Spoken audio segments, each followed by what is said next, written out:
describe your approach to public safety.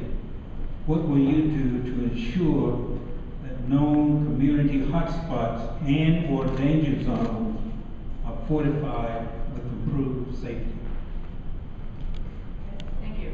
Well, I've said already that I intend to make public safety one of my priorities.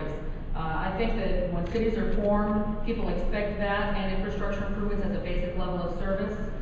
So as to the known hotspots and making neighborhoods feel safe, because we all deserve that. Wouldn't we all like to live in a neighborhood where we didn't have to worry about locking our car doors when we run into the grocery store? When I lived in Decatur, Indiana, that's how it was. I have to say that's not how I feel in Fort Wayne, no matter what side of Fort Wayne I'm in right now.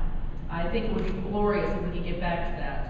So in hotspots, I think some of the best work we did was back during the Helmke administration when we paired neighborhoods with police officers. We had a strong neighborhood policing organization. We put the police officers in the neighborhoods where crime was happening. People felt like they had a connection with public safety officers and they could address things more quickly.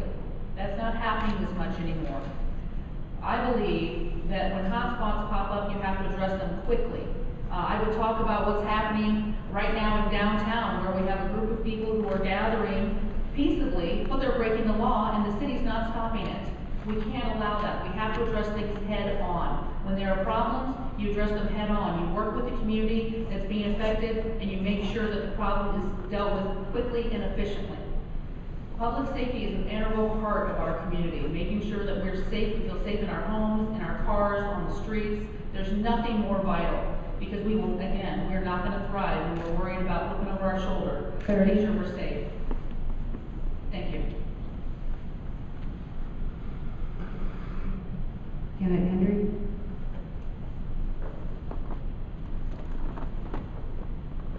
My approach to public safety is really no different in any part of our city. We need to work with the entire city, with our entire community, to reduce crime. Unfortunately, there's a stigma that all the crime in our city occurs in the southeast quadrant of our city. And that's not true. And because of that, our entire community needs to work on this. It does take a village working together to address and reduce crime. We need to involve our neighborhood liaison officers, the police officers who are assigned to various neighborhoods and to our partnerships. We need to involve them more in our neighborhood activities. We need to increase our neighborhood watch programs. It's unfortunate that some neighborhoods don't have a neighborhood watch program.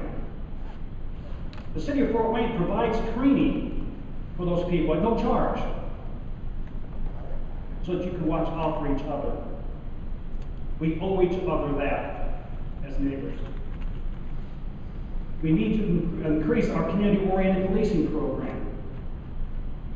That's not only the training of neighborhood watch people, but also the increased availability of city services to all those in the neighborhood who want to address criminal activity. And finally, we need to make sure that our police officers, those on the front line, have the most modern technology that's available to them. We've currently given them mobile fingerprint program. We received a grant from the federal government to do that, so they all have that in their vehicles now. They're also equipped with GPS. Our police officers are some of the best equipped officers in Indiana. In 2011, it was estimated that the city will spend. I'm sorry. Candidate Aaron. Sorry.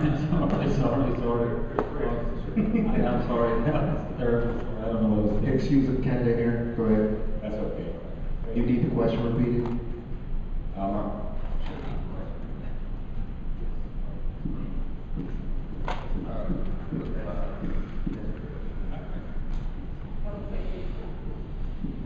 Describe how you deal with public safety and how to address known hotspots. Thanks,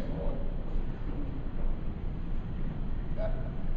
I think we need to be more proactive instead of reactive when it comes to crime.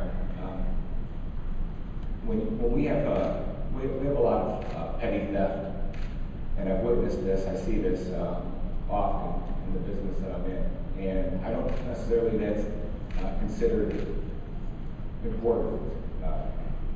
When recently I stopped a gentleman when I was at Big Lots. He was pushing out a grocery cart full of, it was over $300 worth of merchandise. I took it upon myself to do it because to be honest with you, it irritated me a tad bit. Obviously, I'd never done it before. I called law enforcement. They came and picked him up. He had 13 criminal conversion convictions. So that means he had been caught stealing from somebody 13 times previous. But yet he's still out on a Saturday afternoon, the same time I am, shopping. But I'm shopping and spending money, and he's stealing.